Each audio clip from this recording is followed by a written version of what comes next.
Waalaikumsalam Waalaikumsalam warahmatullahi warahmatullahi wabarakatuh. Ya, hari ini kita akan melaksanakan pembelajaran ke-7. Perlu Gusti tahu bahwa pembelajaran ini nanti akan dipandu oleh Mbak Egi Ristanti dari UNESA. Nanti akan memaparkan tentang kegiatan penelitian di SMP 1 Pandaan. Anak-anak, untuk materi cahaya ini nanti tidak ikut di ujian tengah semester ya. Nanti masuk di ujian semester genap. Baiklah, sebelum kita mulai, marilah kita berdoa sesuai dengan agamanya masing-masing. Berdoa mulai.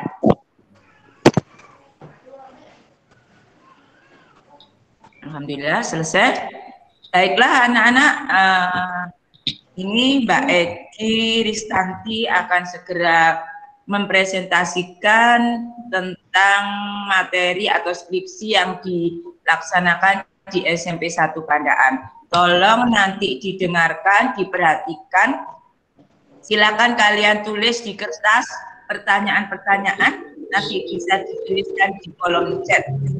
Atau jika secara langsung bisa resen, angkat tangan ya. Mbak Egi, saya kasih waktu 20 menit untuk presentasi, kemudian 10 menit untuk tanya jawab. Baik Bu Sri, terima kasih. Kami persilakan kepada Mbak Egi Ristanti.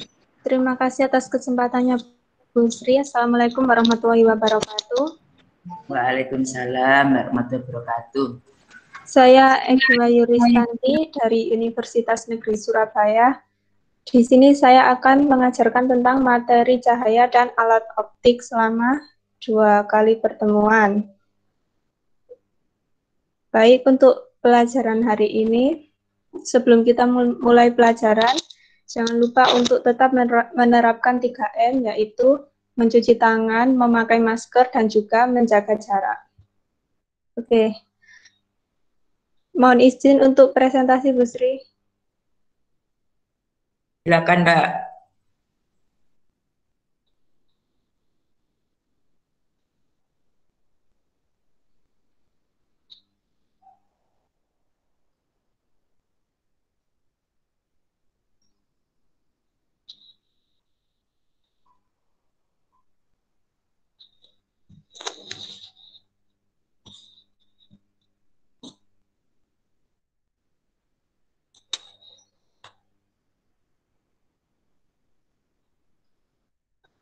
Mohon maaf, Bu Sri masih not responding.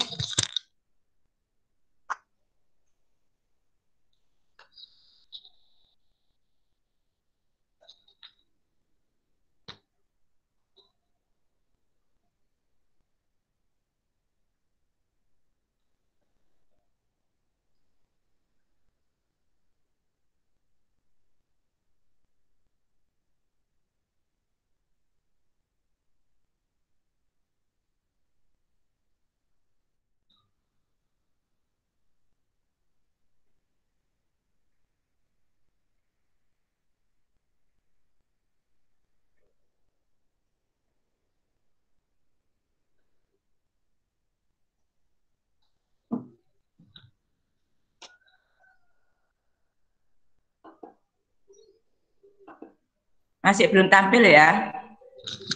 Iya, Bu, masih ini not responding. Muter-muteran. Iya, enggak apa-apa. Ya, pelan-pelan. Baik. Di sini saya akan menyampaikan tujuan pembelajaran saya terlebih dahulu.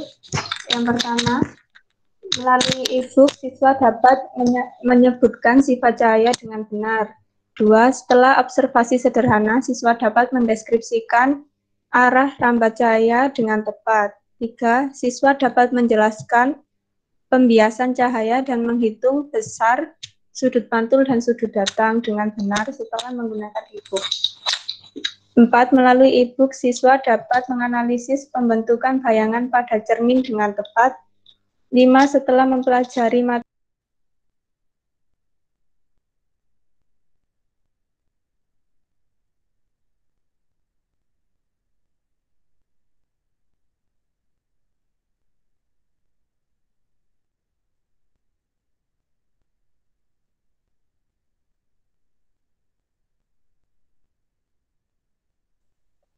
Halo Mbak Egi.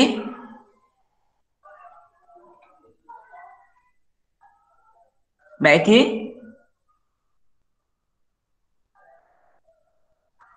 Tunggu anak-anak ya, mungkin Mbak Egi ini kendala sinyal ini.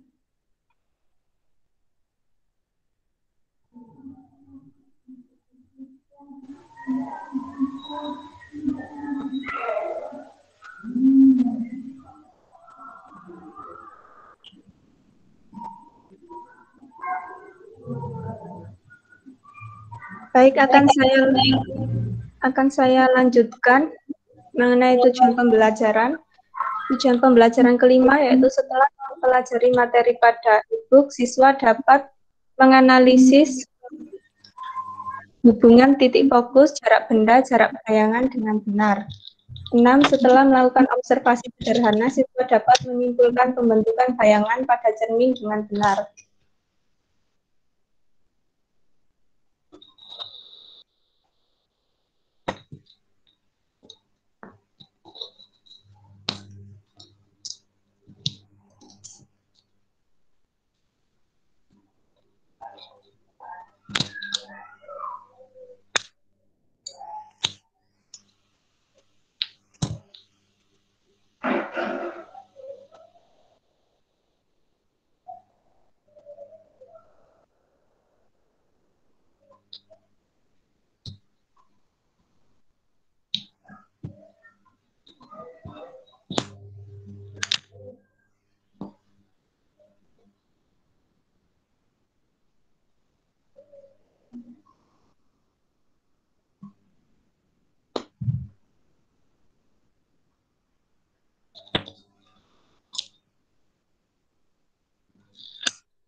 Apakah sudah terlihat? Loading, masih loading. Mau, sudah ini sudah terlihat Mbak. Sudah. Baik, Bu Sri.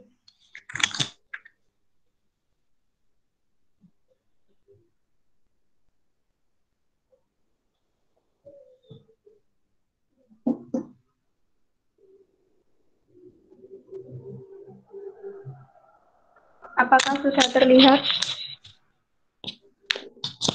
Sudah Mbak, bagus. Baik. Saya lanjutkan. Nah, ini ada pertanyaan. Ketika malam hari terjadi pemadaman listrik, mengapa kita tidak dapat melihat keadaan sekitar? Silakan menjawab dengan menyebutkan nama, kelas, dan nomor absen tentang keadaan ini. Apakah ada yang ingin menjawab? Di chat ya, bisa dituliskan di chat atau langsung resen nggak apa-apa. Tapi semua harus menjawab, ditulis di chat nama, terus jawabannya apa.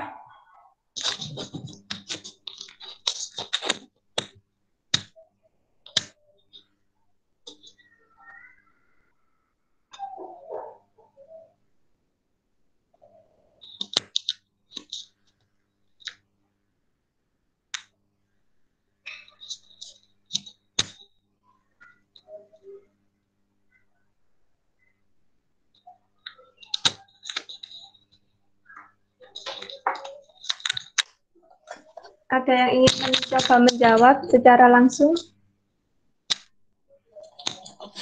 Ya, ini Joanna Denira, karena tidak terdapat cahaya.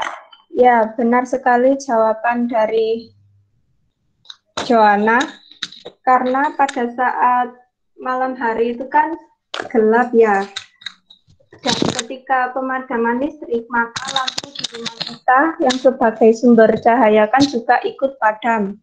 Maka pada kondisi ini tidak terdapat cahaya, sehingga kita tidak dapat melihat benda sekitar.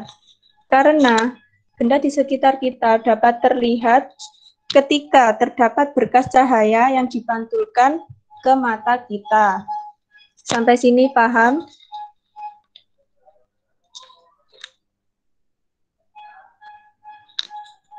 Nah, di sini yang pertama kita akan mempelajari tentang sifat-sifat cahaya.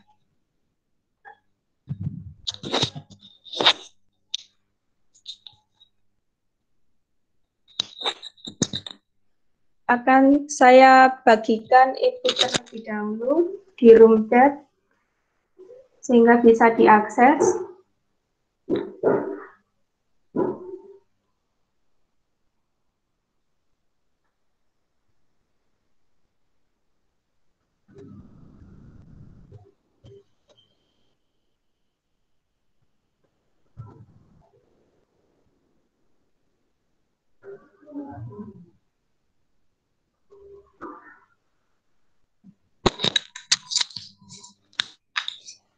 Apakah sudah terlihat? Sudah, Mbak. Ya, jadi yang pertama adalah sifat cahaya, yaitu cahaya merambat lurus. Nah, di sini ada sebuah percobaan sederhana. Bisa kita lakukan sendiri di rumah, yaitu kita memerlukan senter, bisa menggunakan senter yang ada pada smartphone kita, kemudian kertas dan gunting. Nah, untuk cara percobaannya sendiri, kertas tersebut kita beri lubang, terserah bisa di tengah ataupun di tepi. Nah, kemudian senter tadi kita arahkan ke celah yang telah kita buat. Nah, setelah itu kita akan mengamati apa yang terjadi pada cahaya senter tersebut. Apakah ada yang ingin mencoba percobaan ini? Barangkali ada kertas-kertas itu, atau saya contohkan saja.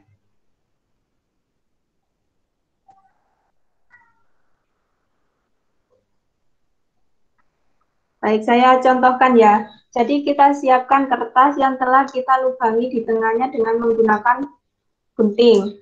Nah, kemudian nyalakan flashlight pada atau senter pada smartphone kita dan arahkan ke celah tersebut. Nah, bisa diamati ya, kalau nanti dicoba sendiri di rumah masing-masing. Jadi ketika cahaya senter mengenai celah tersebut, apakah yang akan terjadi? Nah, kemudian ketika ini kan cahayanya melalui celah gini ya, bisa terlihat. Nah, kemudian ketika kita geser, nah, kan cahayanya tidak tampak ya. Nah, kalau melalui celah kan bisa tampak cahayanya. Nah, dari sini dapat kita ketahui bahwa salah satu sifat cahaya adalah merambat lurus. Contohnya seperti ini. Nah, kalau dia terhalang oleh benda yang tidak dapat ditembus cahaya, maka dia akan tidak dapat meneruskan cahayanya, arah rambatnya. Sampai sini bisa diikuti.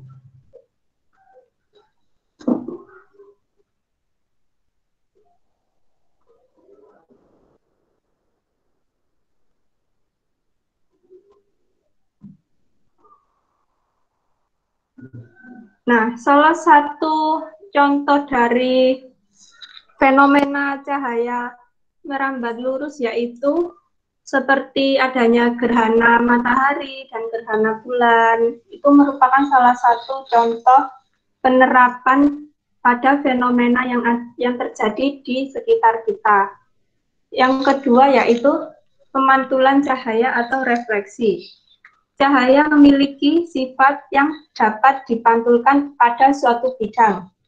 Pemantulan cahaya ini terdapat dua jenis, yaitu pada permukaan halus akan terjadi pemantulan secara teratur, dan pada permukaan kasar akan terjadi pemantulan secara baur, yang bisa kita lihat pada gambar ini ya. Nah, ketika cahaya ini mengenai permukaan yang halus seperti ini, contohnya itu pada cermin, nah itu permukaannya halus, maka arah pemantulannya pun akan teratur. Nah, seperti kita lihat ini kan teratur ya. Namun, pada permukaan yang tidak rata, yang kasar, contohnya seperti di jalan raya itu kan, itu permukaannya kan kasar ya, itu, maka sudut datangnya cahaya ini pun juga akan acak, menyesuaikan dengan permukaannya. Nah, hal ini sesuai dengan hukum pemantulan cahaya yang dikemukakan oleh Snellius. Snellius ini menyatakan bahwa terdapat garis khayal yang tegak lurus dengan bidang pantul. Bisa kita lihat ini ya, yang titik-titik ini garis khayalnya. Kemudian bisa kita amati dari sini, ini kan ada sinar datang. Kemudian sinar datangnya terhadap garis normal ini kan membentuk sebuah sudut ya. Nah, sudutnya yang ini. Maka ketika mengenai suatu permukaan akan dipantulkan. Nah, besar sudut datang dengan sudut pantul itu besarnya sama. Jadi sudut ini dengan sudut yang ini itu besarnya sama ya adik-adik. Jadi ketika nanti ada soal diketahui sudutnya, contohnya yang ini sudutnya 30 derajat gitu ya. Terus kita disuruh menentukan berapa sudut datangnya, berarti kan kita tinggal mengurangkan sudut ini kan sudut siku-siku. Jadi besarnya 90 derajat, kita kurangi dengan 30 derajat, maka sudut datangnya dapat kita temukan yaitu 60 derajat. Nah, ini contoh fenomenanya refleksi atau pemantulan cahaya yaitu pada lampu sorot mobil. Nah, kan seperti yang saya bilang tadi, permukaan jalan raya itu kan ini ya, kasar. Nah, ketika lampu sorot mobil tersebut mengenai jalan raya, maka akan terjadi pemantulan secara baur. Sehingga cahayanya kan akan memantulkan ke segala arah.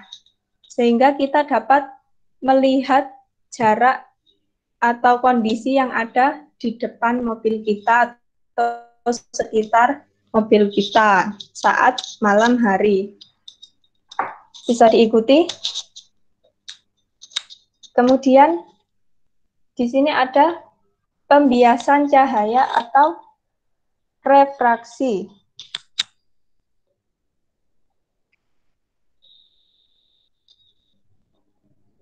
Nah, pembiasan cahaya ini merupakan perubahan arah atau pembentukan sinar melalui dua medium yang berbeda.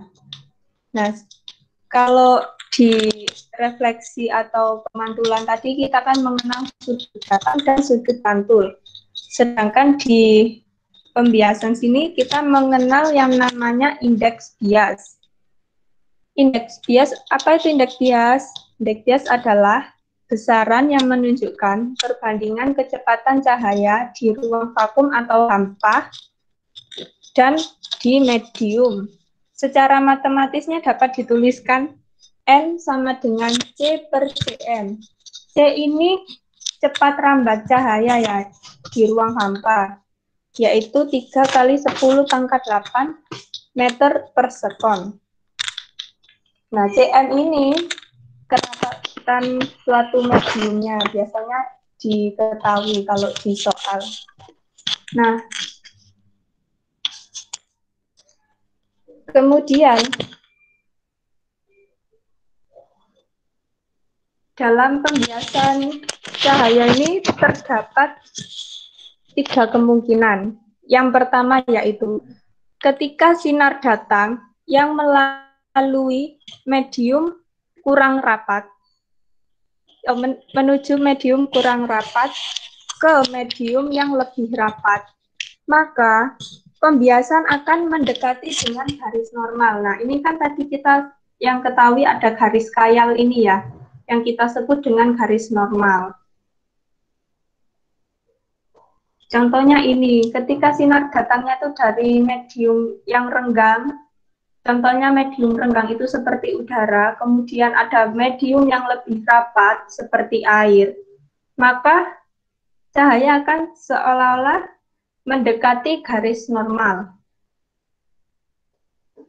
Kemudian, ketika sinar datang melalui medium yang rapat menuju medium yang renggang, maka pembiasan akan menjauhi garis normal. Nah, ini kebalikannya dari yang pertama tadi ya. Kemudian yang ketiga yaitu ketika sinar datang tegak lurus terhadap dua medium, maka sinar akan diteruskan. Jadi kalau tegak lurus itu langsung diteruskan ya. Di sini ada contoh fenomenanya, yaitu bisa kita lihat.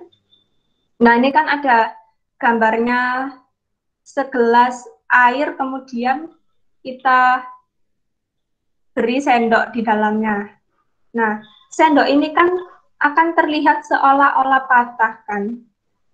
Nah, ini patahnya ini kan bila kita gambarkan garis normal, garis khayal ya yang tegak lurus ini, maka pembiasan yang ada di dalam air ini akan seolah-olah mendekati ke garis normal.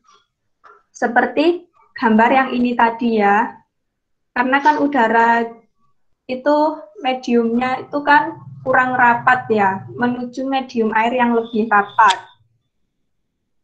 Maka pembiasannya akan mendekati garis normal. Kemudian yang keempat yaitu penguraian cahaya atau dispersi. Nah, di sini dispersi sendiri memiliki arti yaitu penguraian dari cahaya putih menjadi monokromatik. Nah, seperti contohnya itu bisa kita lihat ini ya. Ini ada prisma kemudian ditembakkan sebuah sinar, maka akan membentuk warna-warna pelangi. Nah, ini adalah proses dispersi. Jadi kan awalnya ini kan cahaya putih ya, kemudian akan menjadi cahaya monokromatik, yaitu merah, ungu, hijau. Nah, ini lagi contohnya di sekitar kita itu seperti terjadinya pelangi. Kan pelangi itu bisa berwarna-warni ya. Itu kan asalnya dari cahaya matahari yang dibiaskan oleh tetes air hujan. Nah, cahaya matahari sendiri ini merupakan cahaya putih. Ketika mengenai tetes air hujan yang ada di atmosfer, maka warna polikromatik atau cahaya putih pada matahari ini akan terurai menjadi cahaya monokromatik, yaitu seperti warna magico, hibi, niu. Sampai sini bisa diikuti. Nah, yang terakhir yaitu cahaya merupakan gelombang elektromagnetik. Apa itu gelombang elektromagnetik? Gelombang elektromagnetik adalah gelombang yang perambatannya kita tuh tidak membutuhkan medium. Seperti yang kita ketahui kan cahaya matahari dari atmosfer untuk menuju ke bumi ini kan melalui ruang hampa dulu. Nah, cahaya merupakan gelombang elektromagnetik sehingga meskipun cahaya matahari melalui ruang hampa yang ada di luar dari atmosfer bumi kita, maka akan dapat tetap merambat dan mentransferkan energinya. Nah, cepat rambat cahaya matahari, cahaya di ruang hampa yaitu 3 kali 10 pangkat 8 meter per sekon.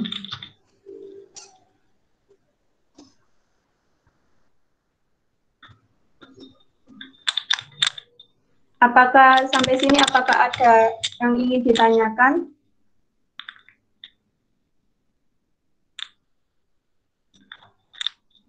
Atau kita lanjutkan dulu? Kalau ada yang bertanya.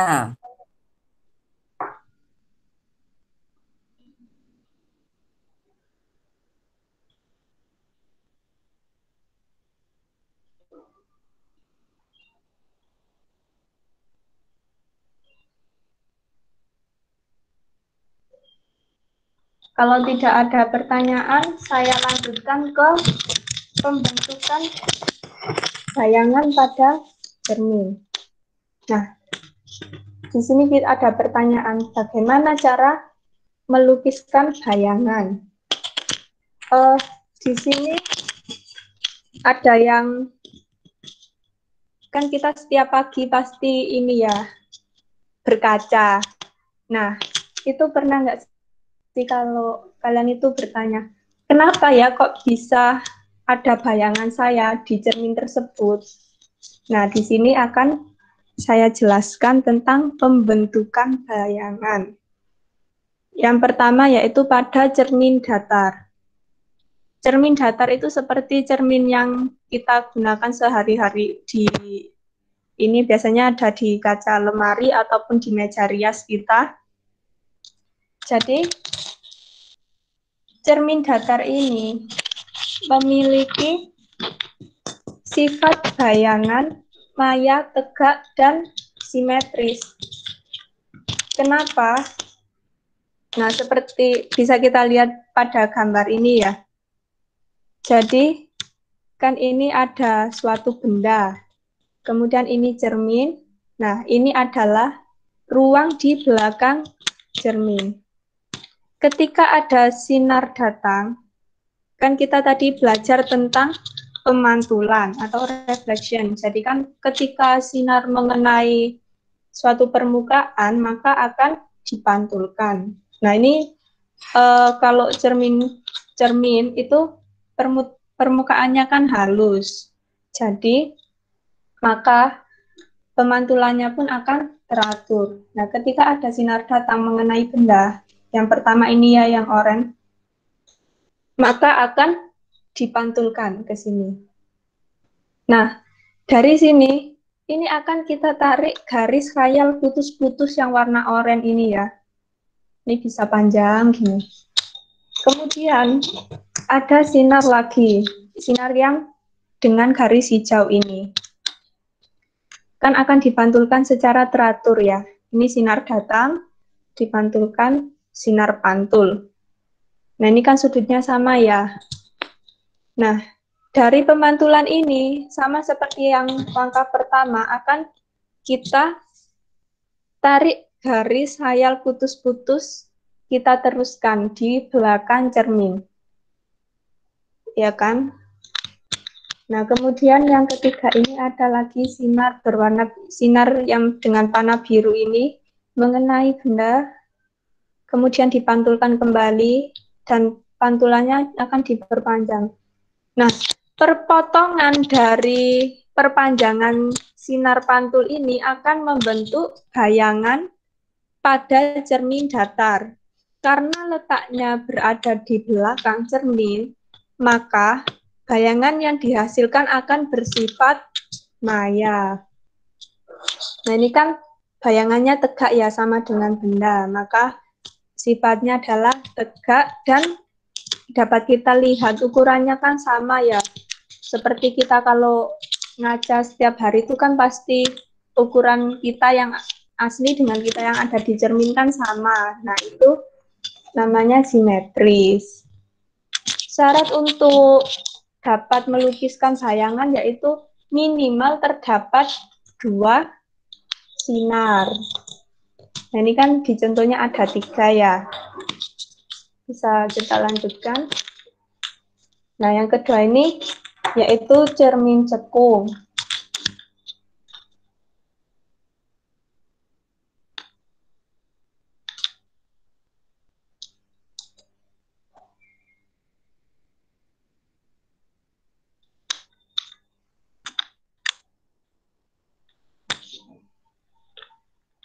Nah, cermin cekung ini berbeda dengan cermin datar yang tadi. Ketika permukaan cermin datar kan lurus saja ya. Nah, kalau cermin cekung itu, dia itu memiliki permukaan yang melengkung ke dalam, seperti ini.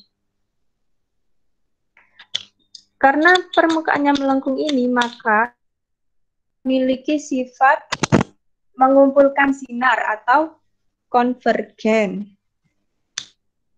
Nah, ini kan bisa dilihat bagian-bagian dari cermin cekung. Nah, ini. Nah, yang O ini pusat kelengkungan. Kemudian di sini ada F, yaitu titik api atau titik fokus, jarak fokusnya. Dan di sini kemudian ada M. M itu adalah jari-jari, bisa juga dituliskan dengan 2F atau R. Ini adalah jari-jari kelengkungan dari cermin. Nah, ruang di antara O dan F ini kita sebut dengan ruang 1. Kemudian antara M dan F kita sebut dengan ruang 2. Dan ruang di belakang M adalah ruang 3. Kemudian ada satu ruangan lagi, yaitu ruangan yang berada di balik cermin cekung, yaitu letaknya di sini. Kita sebut dengan ruang 4. Nah, di sini sinar istimewa pada cermin cekung terdapat 3 sinar, yaitu yang pertama, ketika sinar datang sejajar dengan sumbu utama akan dipantulkan melalui titik fokus. Jadi sinar datang maka akan dipantulkan pada titik fokus. Nanti akan saya tampilkan contoh bayangan yang lainnya ya. Kemudian yang kedua yaitu ketika sinar datang melalui titik fokus akan dipantulkan sejajar dengan sumbu utama. Jadi ketika ada sinar datang melalui titik fokus seperti ini, maka akan dipantulkan sejajar dengan sumbu utama. Dan yang ketiga, ketika sinar datang melalui pusat kelengkungan cermin atau M, maka akan dipantulkan melalui titik pusat kelengkungan atau dipantulkan kembali ini. Jadi ini kan garisnya cuma 1. Nih, saya tunjukkan contohnya.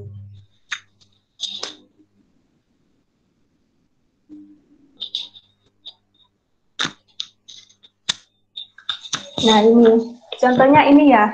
Ini ada bayangan. Bayangannya ini terletak di ruang apa? Di antara F dan O adalah ruang 1. Nah, bendanya terletak di ruang 1. Nah, yang pertama, sifat pertama yaitu ketika sinar datang ini kan sejajar dengan sumbu utama. Ini sumbu utamanya ya, adik-adik. Sejajar sumbu utama, maka akan dipantulkan melalui titik fokus. Nah, ini kan dipantulkan ke titik fokus yang ini. Nah, pantulan dari titik fokus ini akan kita perpanjang dengan garis khayal titik-titik ini. Kita perpanjang ke bagian belakang cermin. Ini perpanjang, bisa panjang sekali. Kemudian, ini kita menggunakan sinar sifat yang ketiga yaitu sinar datang melalui pusat kelengkungan cermin akan dipantulkan melalui titik pusat kelengkungan cermin. Jadi sinarnya ini dari ini melalui titik M ini ya, jari-jari, kemudian mengenai benda, Nah, maka akan dipantulkan kembali ke M. Nah, ini makanya ini panahnya kan ini ya berlawanan ya. Nah, pantulan ini, garis ini kan akan kita perpanjang juga. Nah, kita perpanjang sampai di belakang cermin. Sehingga perpotongan antara dua sinar pantul akan menghasilkan bayangan di ruang 4. Kalau bayangannya di balik cermin, maka kan tadi bayangan yang terbentuk adalah maya ya. Jadi ini sifatnya maya, tegak, dan ukurannya kan lebih besar dari bayangan asli. Maka maya, tegak, dan diperbesar.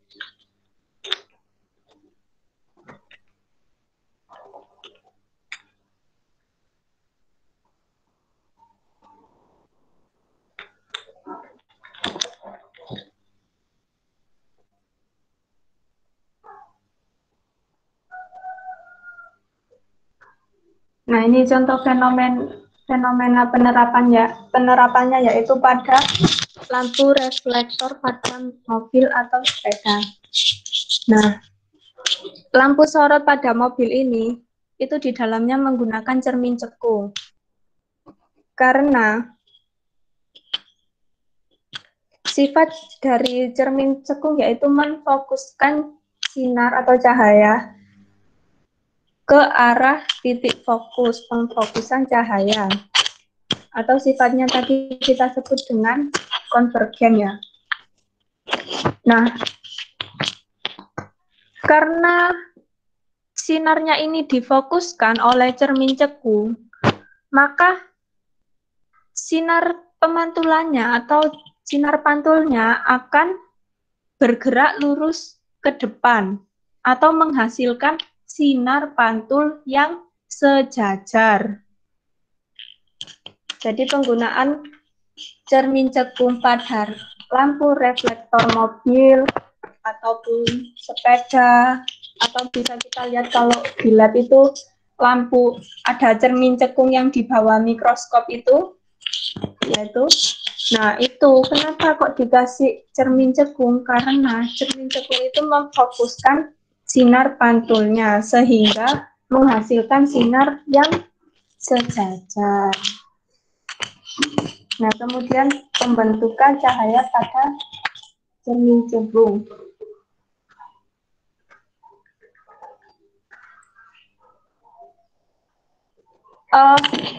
Untuk pembentukan bayangan pada sifat bayangan pada cermin cekung itu tergantung pada benda.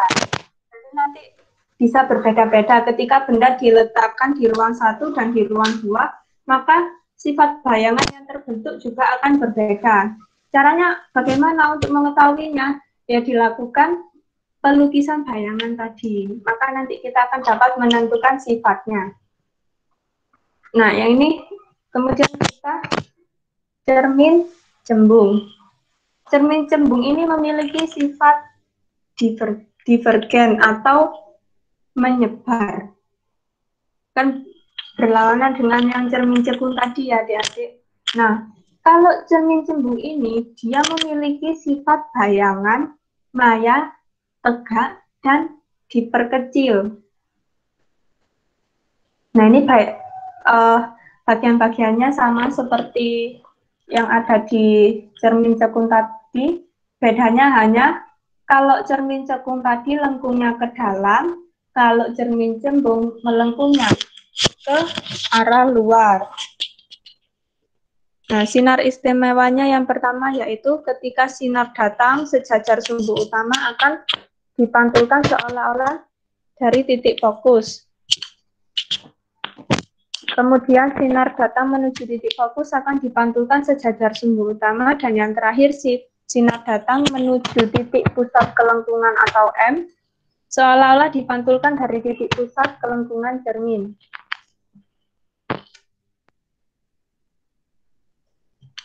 Nih, saya tampilkan dulu.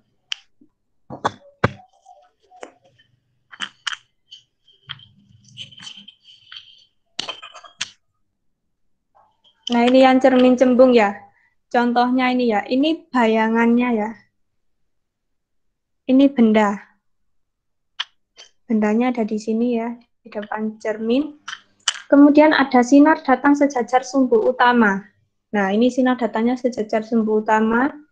Maka akan dipantulkan di sini ya, dipantulkan seolah-olah dari titik fokus. Nah, jadi dari sini, kan ini ada perpotongan di sini ya. Nah, nanti kita tarik garis, kita ambil penggaris, kita tarik garis dari titik F sini. Nah, nanti ketemunya di sini sinar pantulnya. Ya kan? Karena ini di belakang cermin, jadi putus-putus. Kemudian, yang kedua, sinar datang menuju titik pusat kelengkungan cermin seolah-olah dipantulkan dari titik pusat kelengkungan cermin.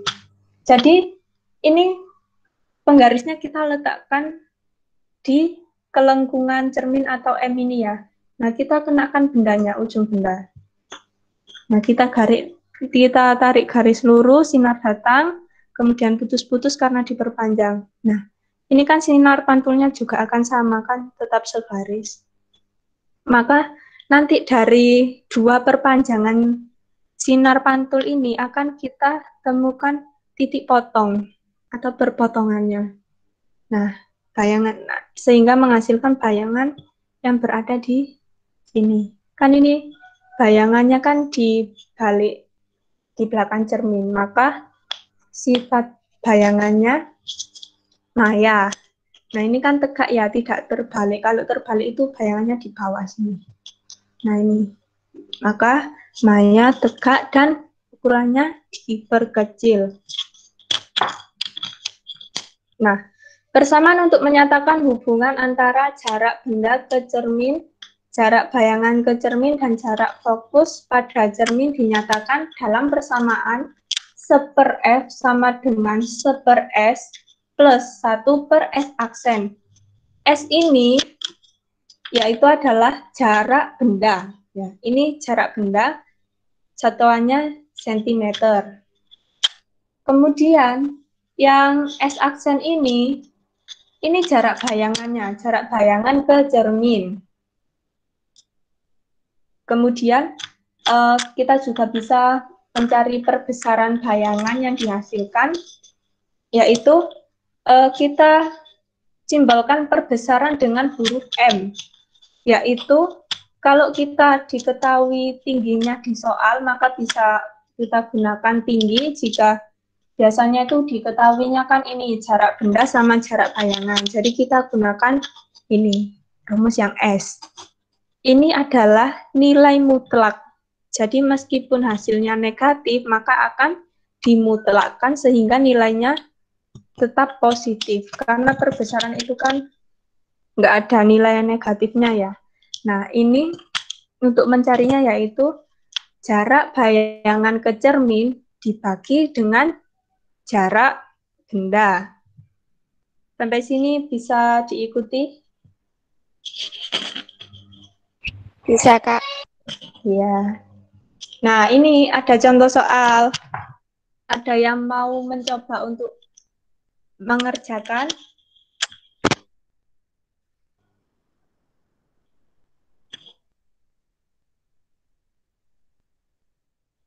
Ada sebuah benda diletakkan di depan cermin cekung sejauh 10 cm. Berarti ini jadi SO-nya ya. S-nya jadi S.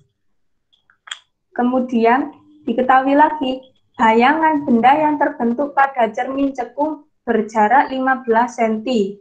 Nah, ini S aksennya, bayangan benda.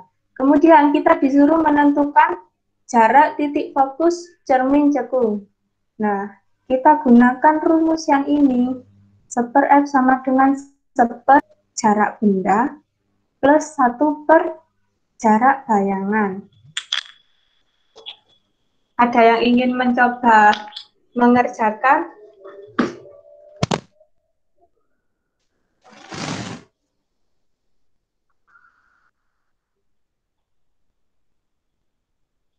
Silakan angkat tangan yang sudah menemukan hasilnya. Sebutkan nama, kelas, dan nomor.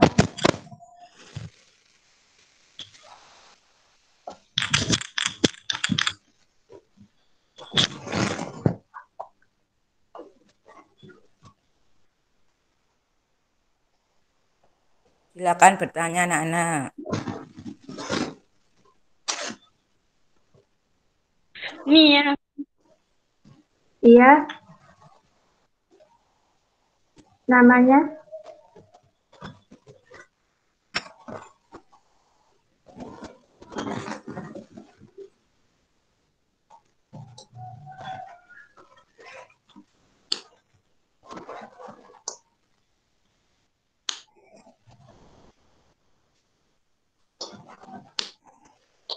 Yang diketahui tadi jarak bendanya 10 cm, kita masukkan ke dalam rumus persamaan 1/f itu tadi ya. Kemudian kan sudah diketahui jarak bayangannya 15 cm. Nah, itu tinggal operasi hitungan. Ada yang sudah menemukan jawabannya?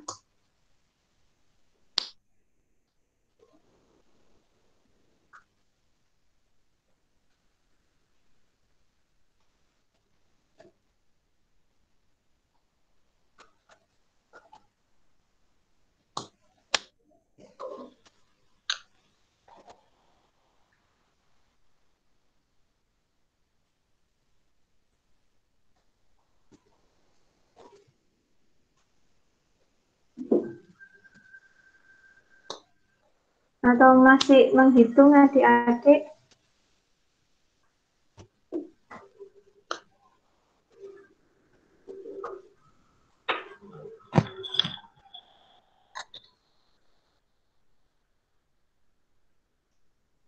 Masih dihitung, Kak. Iya, saya tunggu.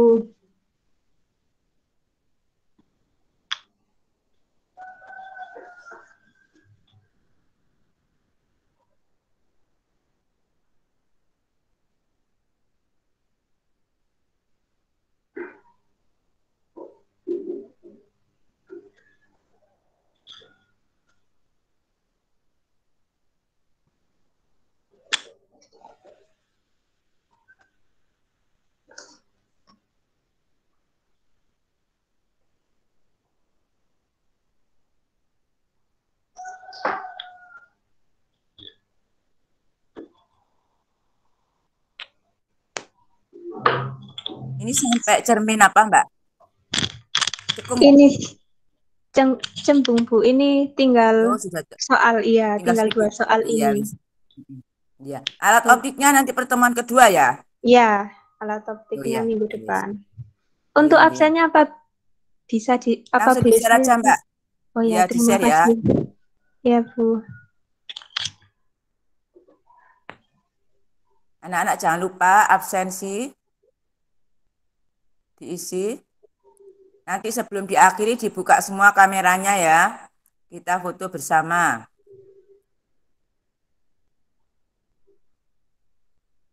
Iya, Bu.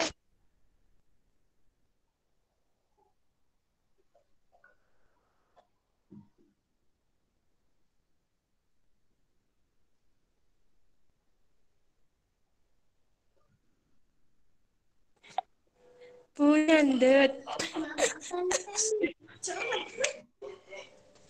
Oke, terus perhatian. Bu nyandet. Keluar. Bu istrinya foto. Oke, Mbak.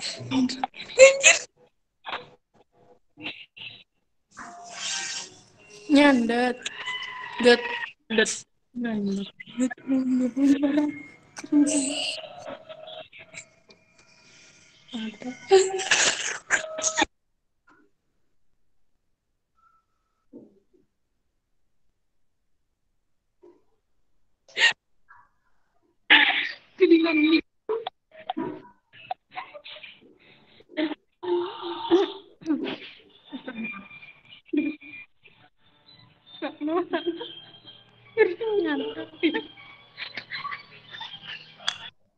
Dan isi absen anak-anak presensinya.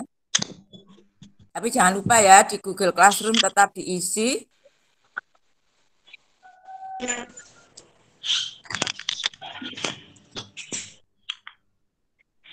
Google Esanya Classroom ada 2, pertemuan dikirim kemarin Japri dengan ya, Bu? pertemuan sekarang ya. Iya. Esanya dikirim Japri, Bu? Iya, di Japri juga itu sebagai dokumen saya langsung. Kalau di Google Classroom nanti untuk laporan ke sekolah.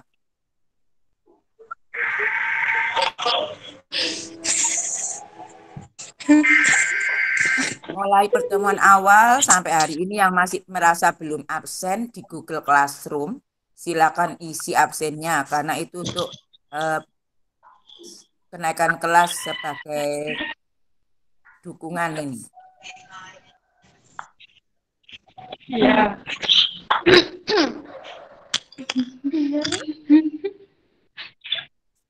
Kurang 5 menit Mbak Egi waktunya ya. Iya, Bu. Adik-adik, apakah ada yang sudah menemukan jawabannya?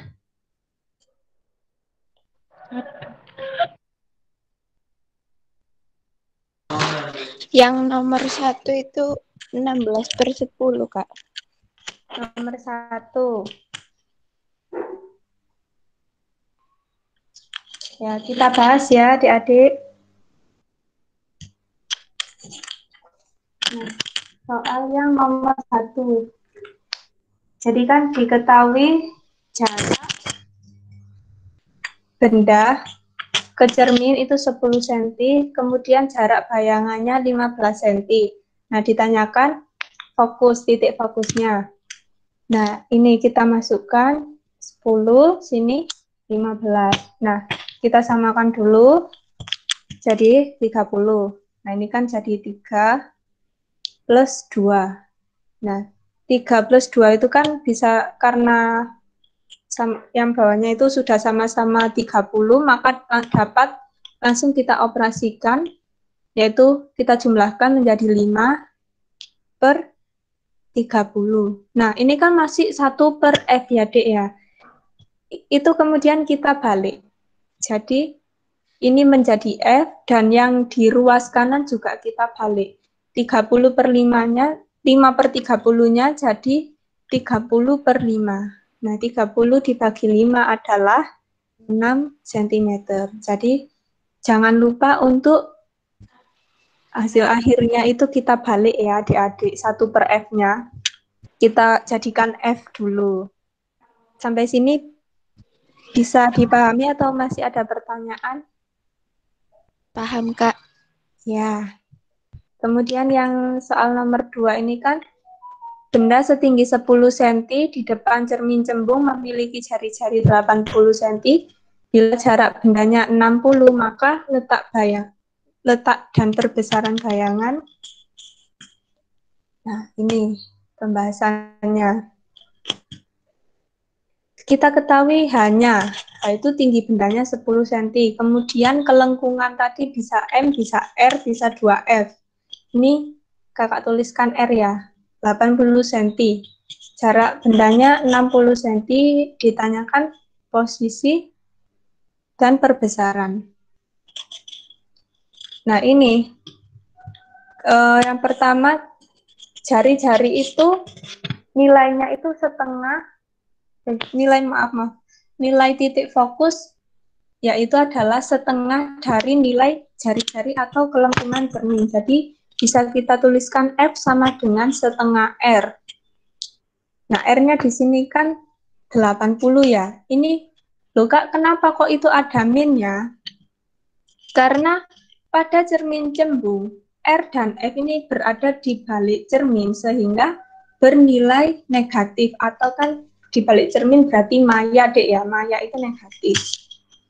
Nah, setengah dikali min 80 hasilnya min 40 fokusnya. Di belakang cermin cembung atau bersifat maya. Nah, kemudian kita cari perbesarannya. Kita cari, ini kan udah diketahui jarak benda sama kita udah diketahui fokusnya. Nah, ini kan dua udah diketahui. Berarti kita tinggal mencari S aksennya, karena untuk perbesaran kan kita butuh S aksen dan S ya. Nah, kita cari, kita operasikan, sehingga kita mendapatkan nilai min 24 cm. Kita operasikan seperti soal nomor 1 tadi ya. Loh Kak, itu kenapa kok min? Ya, ini bernilai negatif karena bayangannya kan bersifat maya. Untuk di perbesaran, seperti yang telah kita bahas, terdapat nilai mutlak atau garis lurus ini ya, garis sejajar lurus 2 ini maksudnya mutlak, yaitu meskipun di sini nilainya adalah negatif 24, maka akan menjadi nilai positif, yaitu 24. Nah, 24 per ini S-nya kan sudah diketahui 60 cm. Maka perbesarannya 0,4 kali. Nah, kalau perbesaran 0,4 ini kan berarti kan dia diperkecil deh ya. Seperti sifat yang kita ketahui, sifat bayangan pada cermin cembung itu kan maya, tegak, dan diperkecil. Jadi ini sudah sesuai deh ya. Bayangannya bersifat maya karena ini negatif. Maya itu selalu ini cara cepatnya deh ya, kalau maya itu selalu gandengannya sama tegak, kalau nyata itu selalu gandengannya dengan terbalik. Jadi kalau maya itu pasti tegak, bukan pasti itu untuk lebih cepat. Kalau nyata itu gandengannya sama terbalik. Jadi ini kan kalau maya ya, oh berarti ini maya, tegak, dan perbesarannya diperkecil. Sampai sini bisa dipahami, Dek ya? Bisa, Kak. Ya. Apakah ada pertanyaan?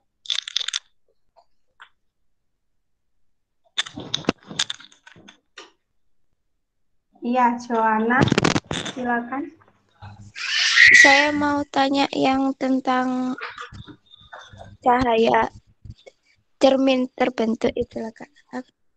Yang cermin apa? Cermin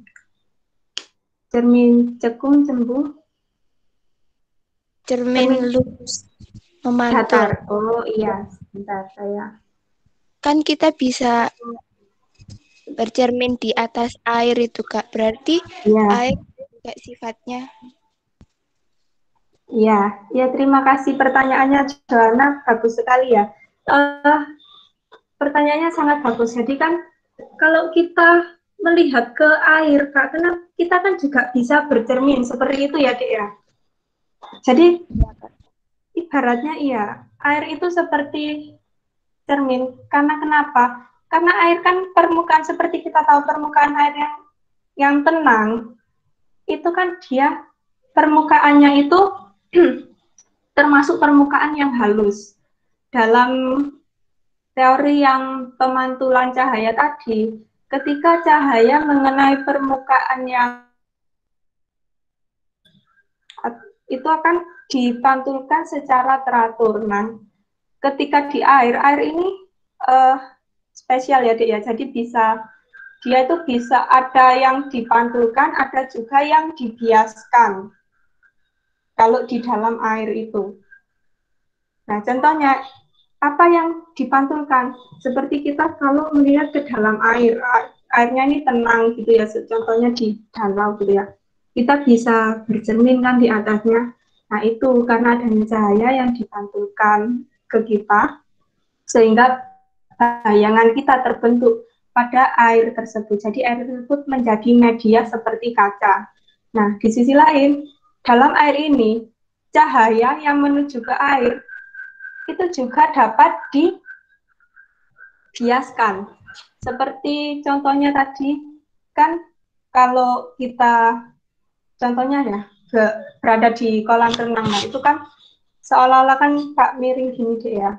Nah itu pembiasannya, karena kan kita kan separuh badan kan misalnya berada di luar air, sedangkan setengah badan berada di dalam air. Maka kan ini kita itu berada dari medium yang tidak rapat atau dari medium udara tadi, cahaya kan mengenai kita, kemudian menuju medium yang lebih rapat, yaitu air.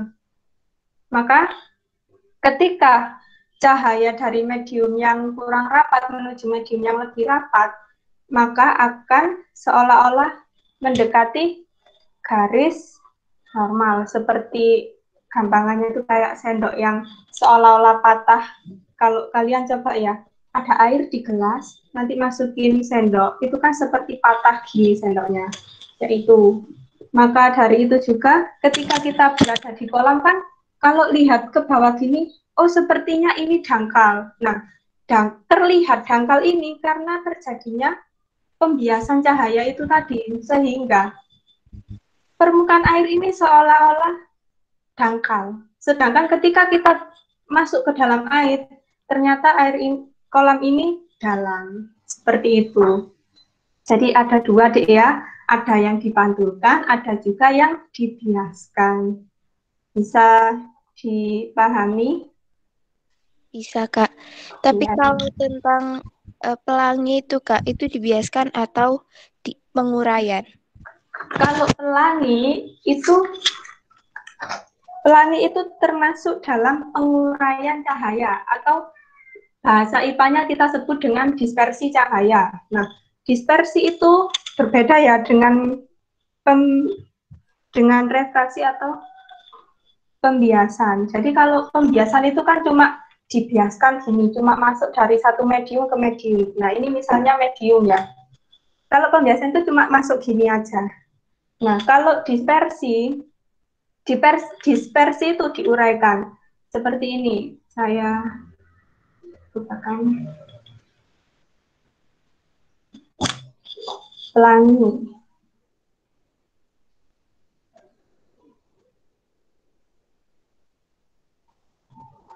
Nah, ini contohnya yang di prisma ini ya. Nah, ini kan ada cahaya putih. Ini biasanya di lab ada prisma, bisa kita coba arahkan center itu. Nanti baliknya itu kita kasih kayak kertas, bisa kertas yang gelap ya, biar terlihat gitu. Nah, ini ketika kita sorotkan cahaya di prisma ini, maka cahaya ini itu akan diuraikan. Jadi bukan dibiaskan ya, diuraikan. Nah, ini kan awalnya dari cahaya putih kan ini cuma satu ya. Nah, ini dari sini diuraikan menjadi ada yang ungu, biru, nila, hijau, kuning, merah. Nah, sama halnya dengan pelangi tadi. Pelangi ini kan terbentuk dari titik-titik air hujan yang ada di atmosfer terkena dari sinar matahari. Nah, kan seperti itu ya prosesnya. Jadi, titik-titik air di sini ini perannya itu sama seperti prisma, ibaratnya seperti itu. Tetes air hujannya ini. Nah, kemudian ketika cahaya matahari itu mengenai tetes air hujan, maka kan akan diinikan apa itu diuraikan cahaya putih. Jadi matahari itu cahaya putih deh ya. Diuraikan oleh titik air hujan ini menjadi cahaya dengan warna-warna yang banyak seperti merah, kuning, jingga, seperti itu. Jadi awalnya itu dari cahaya putih menjadi cahaya monokromatik atau warna-warna selain putih. Sampai sini bisa dipahami? Bisa, Kak. Terima kasih atas penjelasannya. Ya, sama-sama. Terima kasih, Dek. Bu Sri. Assalamualaikum, Bu. Sudah? Sudah. Sudah? Sudah, Bu. Oh iya. Iya, anak-anak. Demikian tadi pemaparan materi tentang cahaya dan alat optik, tapi ini masih bagian satu. Untuk minggu depan tentang alat optiknya ya tentang alat optik nanti akan dijelaskan. Mohon nanti anak-anak bisa bergabung karena ini sangat penting dan penjelasannya saya rasa sangat enak dan mudah dimengerti anak-anak, sehingga nanti materi ini nanti langsung kita sesuai dengan ini. Jadi Bu Sri nanti langsung tinggal soal-soalnya saja ya, tinggal tugas. Ini saja anak-anak. Terima kasih Mbak Egi. Mudah-mudahan bermanfaat. Dan anak-anak yang masih belum mengisi form pretest yang dibagikan Bu Sri, tolong diisi ya. Kemudian nanti juga ada evaluasi nanti juga akan dinilai oleh Mbak Egi karena ini nanti akan dibawa ke UNESA anak-anak. Ya, nanti namamu akan ada di sana ya. Terima kasih anak-anak. Saya akhiri. Sebelum berakhir anak-anak buka dulu kameranya. Buka dulu kameranya. Ya, ini sampai double ini. Ayo, dengan ibunya tah. Ini Dinda. Dinda sama siapa itu Dinda? Silakan buka dulu kameranya anak. Sama-sama kita foto bareng. Ya. Silakan yang lain juga men-screenshot temannya. Biar kita tahu sampai terakhir ini anak-anak berapa ini yang masih bertahan ini. Ya. Jadi sekali lagi anak-anak silakan di screenshot.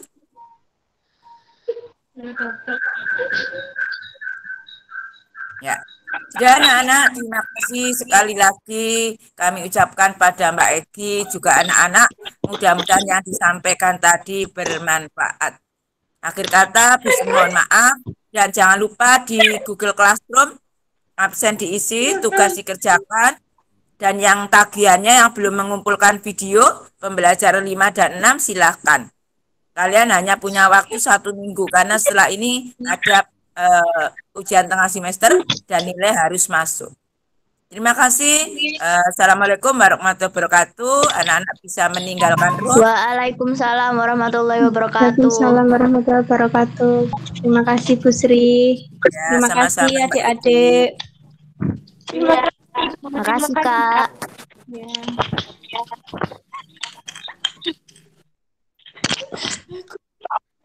Saya tutup ya. Ya, Bu Sri.